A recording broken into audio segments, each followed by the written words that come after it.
now we're in a very definite, difficult situation financially.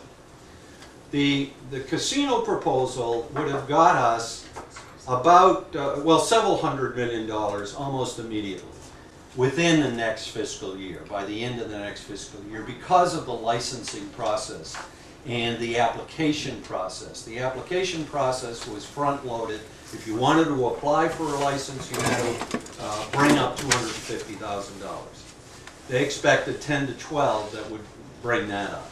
And then the actual award of a license would require several $100 million by the entity that was awarded the license. So they expected by the end of next fiscal year, spring of '09, that they would be in the position of awarding licenses.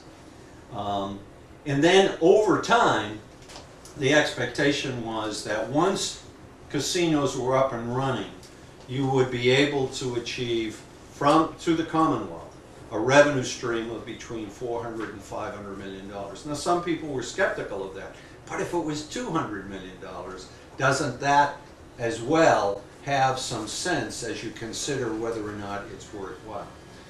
The other thing is, I appreciate and I value those people who believe that gambling should not be expanded in Massachusetts, that in fact it is reprehensible because many, many people do in fact get hooked on it.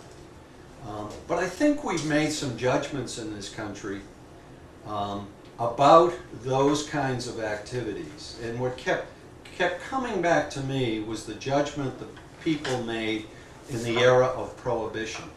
One could argue that there are similarities between gambling and alcohol consumption in terms of benefit or lack of benefit to society. We went through a period, thankfully long before my time, in which people sought to prohibit the use and sale of alcohol, and it failed. And I think there is clear failure today in terms of prohibiting gambling. First of all, we have gambling. We have the lottery. Secondly, we have extraordinary underground gambling. We're in the middle of the Final Four, which is one of the most bet-on activities in the United States, and most of that's underground. Thirdly, we have internet gambling that's off-site, that if you really want to get into it, you can do it. And then you have the ability to watch gambling, casino, parlor games on television very often every evening.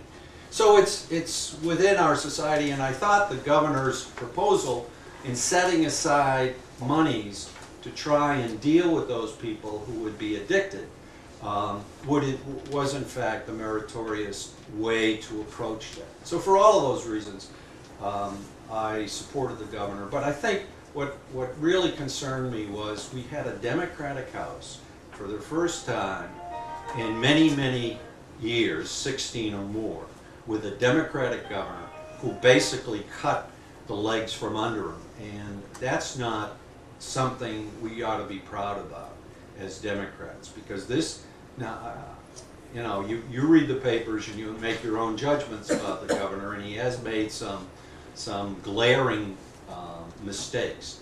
But the reality is, on matters of public policy, he ought to be given a fair opportunity to have those debated.